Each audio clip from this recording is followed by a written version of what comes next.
मैं ये कह रहा था भैया, कल एक बड़ा गाना इनका रिलीज हुआ है, देवघर के राजा।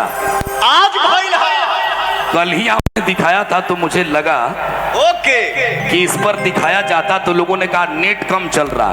अच्छा, हमने कहा नेट फेल हो सकता है, लेकिन पवन सिंह की आवाज खुशबूदार जो आवाजें हैं वो हमेशा दूर कर देती हैं। देखिए, पवन सिंह की भाषा जो है ना वो की भाषा है, पवन सिंह की भाषा विवाद की भाषा नहीं है। इसलिए पवन सिंह जी पर मां की ऐसी कृपा है कि स्वयं सरस्वती इनके गले में विराजमान हो जाती है।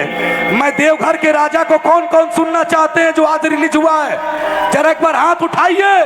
भैया, बाउंसर साहब छोड़ दीजिए, रुक जाइए भाई साहब, छोड़ दीजिए। ओके है।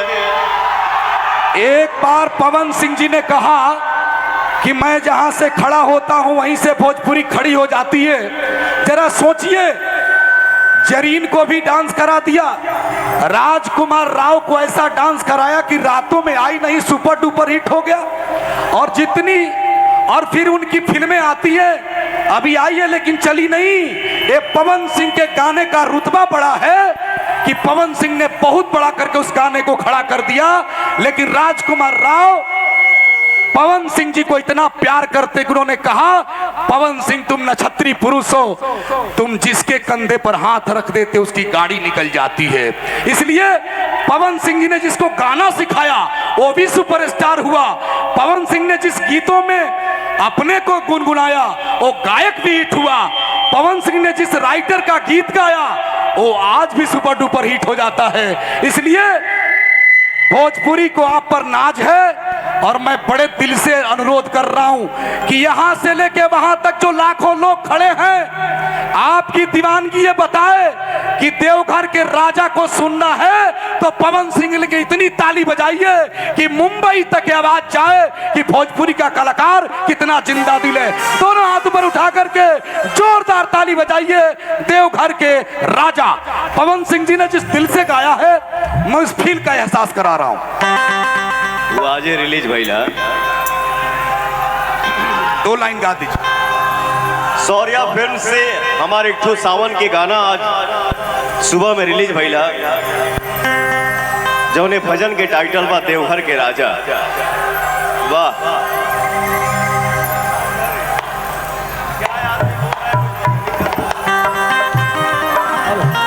ये गाना के आप लोग आशीर्वाद दी जा। और हमारे रवि भाई जो बोले जय जय है,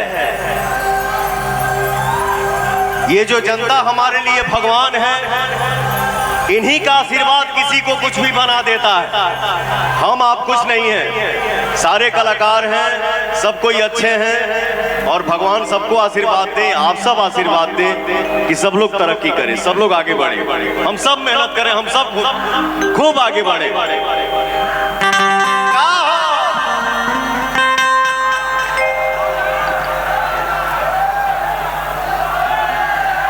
कुहू कुहू बोले ले कोयलिया सगर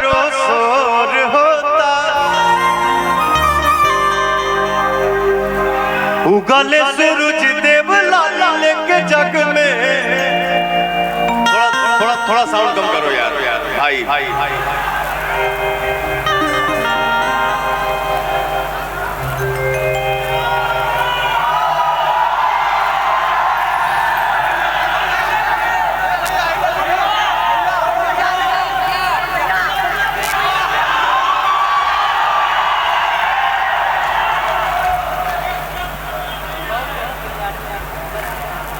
हम अरे पगला हम खुदे बहुत गरीब परिवार से आई हैं। कब्बे से आपको चिल्ला रहे थे कि आपका फोटो बनाया है। हाँ आपका फैन है। Thank you.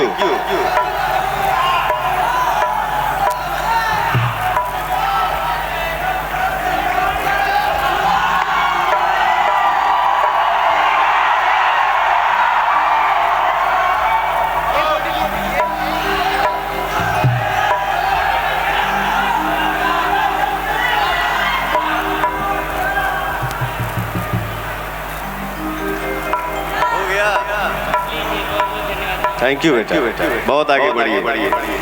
और ये कभी मत बोलो कि हम गरीब परिवार से। हम मेहनत करेंगे तो क्या नहीं हासिल हो सकता है। मेहनत करो ना, खूब मेहनत करिए, खूब आगे बढ़िए। Thank you. ठीक है। ये बच्चा बोला कि भैया मैं बहुत गरीब परिवार से हूँ। अरे नहीं, अरे भैया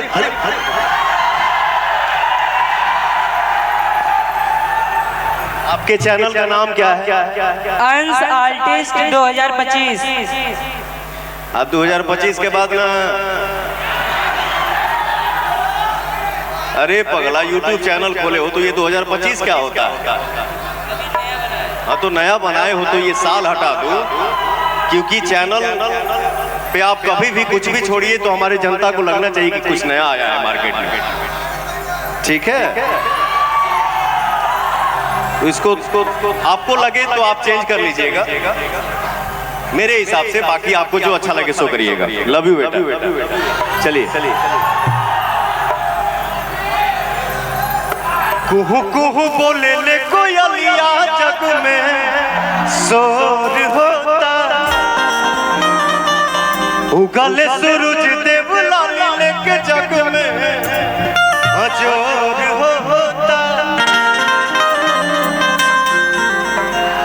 दर्शन करे खाती भगतन के झूठा नवा भइले।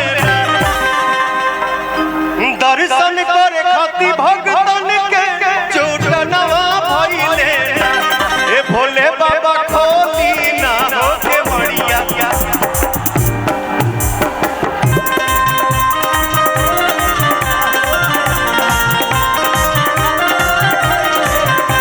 ए भोले बाबा खोली ना होके बढ़िया। ये गाना मैं गा रहा हूँ, आप लोग भी साथ में गाइए। अरे मर्दे तू नहीं आई कुल फिर जब तू बस सका रे आराम से। ए भोले बाबा, ए भोले बाबा खोली ना होके बढ़िया। अब बिहनवा भइले।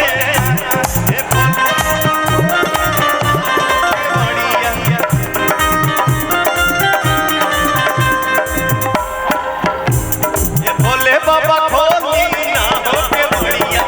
अब बिहनवा भइले। ए भोले बाबा खोली ना हो नया। अब बिहनवा भइले।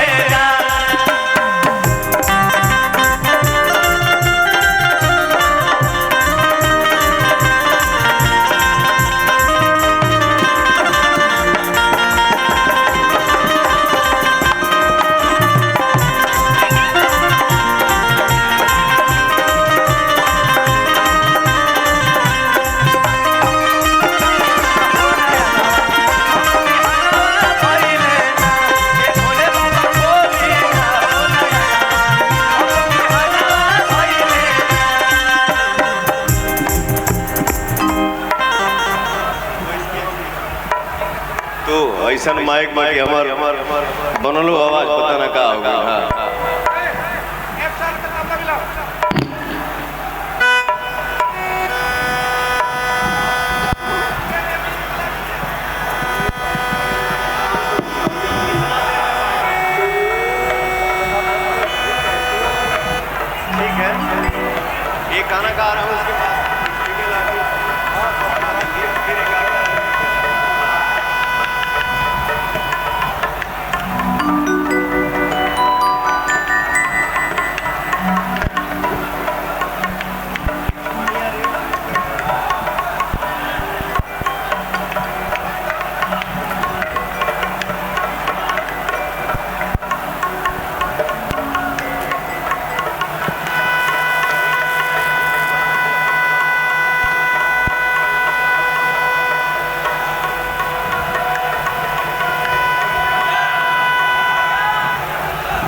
एक ठो बहुत पहले हम मीठा सॉन्ग बाबा के भजन गौले रहली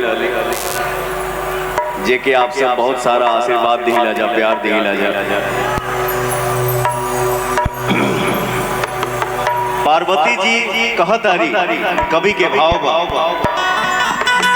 कि बरसे सावन के पानी अछुअत